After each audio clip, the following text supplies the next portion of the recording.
Biz hələ də qaranlıq künclərdə gizlənən cinlərdən qorxuruq, yoxsa öz içimizdə bəslədiyimiz canavarlardan? Əlixan Rəcəbovun yeni qısa filmi Cadu Cin bizə qorxulu bir nağıl danışır. O əslində güzgünü düz bizim üzümüzə tutur və soruşur: başımıza gələn bəlalarda günahkar həqiqətən cadulardır, yoxsa cahilliyimiz? Bəli, bu gün Əlixan Rəcəbovun Cadu Cin qısa filminin şərhini edəcəm. Filmin süjeti ilk baxışdan sadə görünə bilər. Gündəlik qayğılar, ailə daxili münaqişələr və bir nöqtədə hər şeyin günahını gözlə görünməyən qüvvələrdə, yəni caduda axtaran personajlar. Əlixan doğrudan hekayəni elə qurub ki, sən hadisələrə həm kənardan gülüb baxırsan, həm də axı bu realda da belədir deyə daxili bir narahatlıq keçirirsən. Gəlin əvvəlcə filmin müsbət tərəflərindən, yəni bizi ekrana bağlayan elementlərdən başlayaq. Sözsüz ki, bu işin ən böyük gücü onun vizual dilində və atmosferindədir. Azər Quliyev və İman İmanovun kamerası vizual olaraq YouTube standartlarının çox üstə bir estetik ortaya qoyub. Kölgələr, rəng tonları və o mistik gərginlik hissi ssenarinin satirik tərəfini mükəmməl şəkildə balanslaşdırır. Sanki böyük ekran üçün nəzərdə tutulmuş bir filmi YouTube-da izləyirsən. İkincisi isə aktyor seçimi və performans. Kəmalə Piriyeva və Rüfət Xələfov ekranda o qədər təbii və bizim cəmiyyətdən biriləri kimi görünürlər ki, personajların absurd qərarları belə tamaşaçıya yad gəlmir. Misal olaraq Rüfət Xələfovun canlandığı xarakter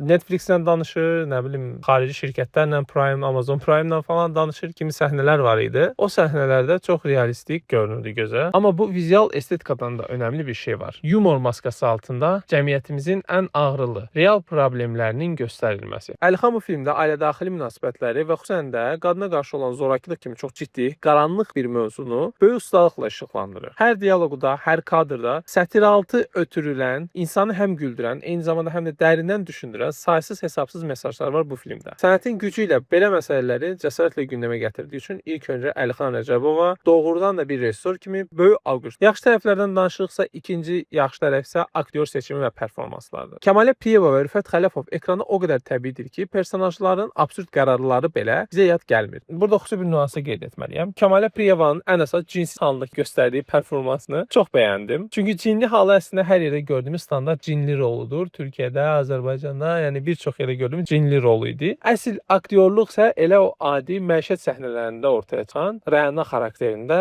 biz gördük. Orada doğrudan rolun əla yaşadığını bizə hiss elətdirdi. Nə iyrənc gözləri var ha bunun. Tarakana oxşayır. Şükür kızım özüne geldi. Hamımıza cadu edəcəm, hayasızlar. Eləyərsən can, eləyərsən. Sən də əlimi çək ya, acından ölürəm.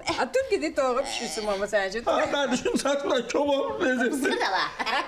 Filmdə ən çox bəyəndiyim fəlsəfi detay isə bu oldu. İçinə cin girmiş Rakvin normal həyatda əslində çox bir olması, amma içinə cin girdikdə daha yaxşı, daha mülayim birinə çevirir. Bununla rejissor bizə çox maraqlı bir mesaj ötürür. Biz niyə mistik varlıqlardan, cadudan, cindən qorxuruq ki? Biz əslində öz içimizdəki, beynimizin içindəki canavarlardan və insan şərindən qorxmalıyıq. Həmçinin Rəna və Rakvin içinə girmiş cinlərin elə cinlər dünyasında da bir-biri ilə problemlərinin, münasibət böhranlarının olduğunu görmək də buna bir misal. Bunun cinlə, cadı ilə əlaqəsi yoxdur. Hekayə fərqli, bir qədər qarışıq, amma olduqca maraqlı bir baxış bucağı gətirir. Cinlərin öz dünyalarında da bir-biri ilə problemli olmaları və filmin bitişi. Məncə bu sonluq izləyicini tam qane edir. Son səhnədə qızın içindən cin çıxdıqdan sonra ailənin sadəcə qızına foklanması, amma Rakvin öz yoldaşına davranması, onu alçaltması, döyməsi heç bir reaksiya verilmir. Əslində elə bu reaksiya verilməməsi də bizim əsl qorxmalı olduğumuz şeyin nə olduğunu göstərir. Nə qədər absurd görünsə də ətrafımızda, çox uzaqda yox, elə qonşuluğumuzda bu cür ailələr və bu cür korluqlar mövcuddur. Və təbii ki, Rüfət Xələfovun prodüser obrazı. Yenidən bu mövzuya qayıdım. Ekran müddəti az olsa da prodüser rolu ilə filmin ulduzuna çevrilməyi məncə bacarıb. Üzdə gülümsəmə yaradan yeganə obraz məhz o idi. Onun kadra girdiyi hər saniyə sanki qızıl tərəzi ilə ölçülüb biçilib. Yəni demək istədiyim şey, Əlixan Rəcəbovun prodüser rolunu, obrazını yazanda zamanlama, timing dediyimiz şey mükəmməldir.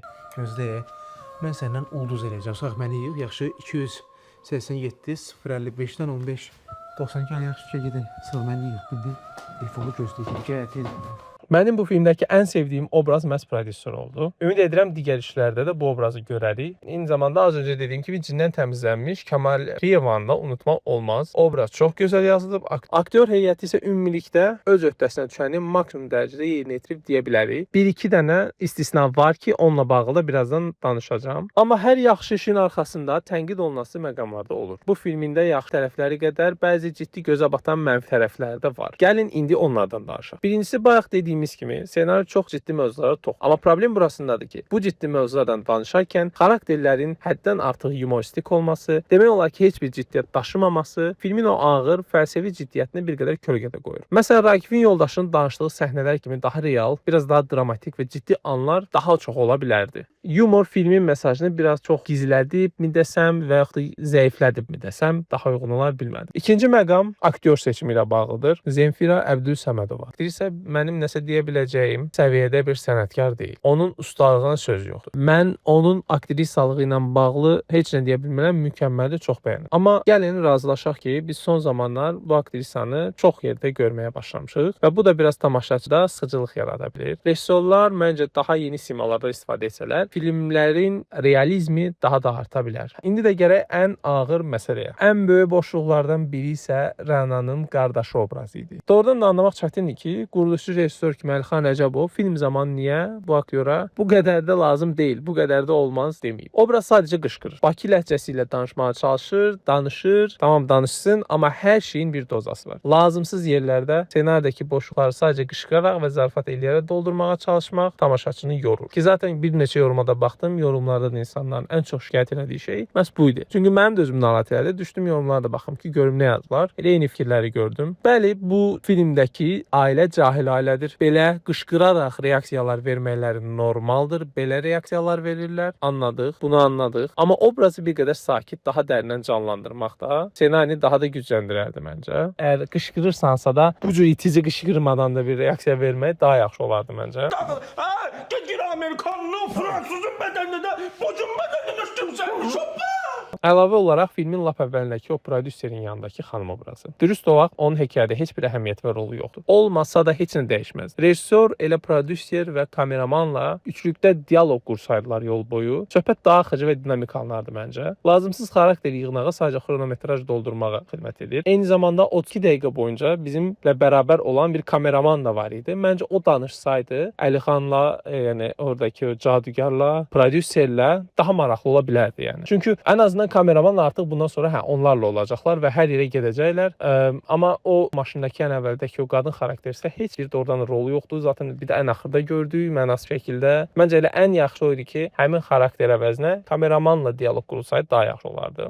Və gəldik mənim ən çox toxunmaq istədiyim, şəxsən bəyənmədiyim əsas məsələyə. Bu əlbəttə ki, mənim subyektiv fikrimdir. Kimsə bunu yaxşı görə bilər, kimsə də görə bilər. Hörmətlə yanaşıram. Film 32 dəqiqə 44 saniyə və mən Əlixan Rəcəbovun olduğu bir çox səhnəyə baxanda demək olar ki 90%-də onun birbaşa ekrana, yəni kameraya baxdığını görürəm. Məncə bu detal filmin ruhunu biraz zədələyir. Əgər Əlixan o cahil ailənin, o absurd hadisələrin və cinlərin ya xaosun içində tamamilə itib batsaydı, orada heç cürə çıxa bilməyən və çıxmağa çalışan, çətinlik çəkən amma bir təhər də çıxmağa çalışan bir xarakter kimi canlandırsaydı xarakteri, film daha absurd və gülməli alınardı. Yəni o zaman biz xarakterlə daha da çox bağ qura bilərdik. Kameraya bu qədər tez-tez və birbaşa baxılması bizi hekayənin atmosferindən qopardır. O qədər baxanda mən elə gəlir ki, yox bu obraz hadisənin içində deyil. Sadəcə bizim kimi kənardan baxan bir izləyicidir. Amma halbuki yenə deyirəm, o kameraya bu qədər çox baxmasa, lazım gələndə bir iki söz demək üçün çönüb baxsa, həm daha gülməli olardı, həm də ki, xarakter daha çox izlənilən hala gələrdi. Oradakı o absurdluğun və xaosun içində itib batsaydı. Bu da mənim hekayə və aktyor idarəçiliyi ilə bağlı kiçik bir subyektiv qeydim idi. Son olaraq isə Əlixanın cadugar temasinə, xüsusilə geyiminə toxunmaq istəyirəm mənfi cəhəti olaraq. Qucağındakı tör detalını bir təhər anlamaq olar. Amma geyim tərzi real bir cadugardan daha çox Assassin's Creed oyunundakı personajlara bənzəyib. Alnındakı o üçbucaq simvolunun da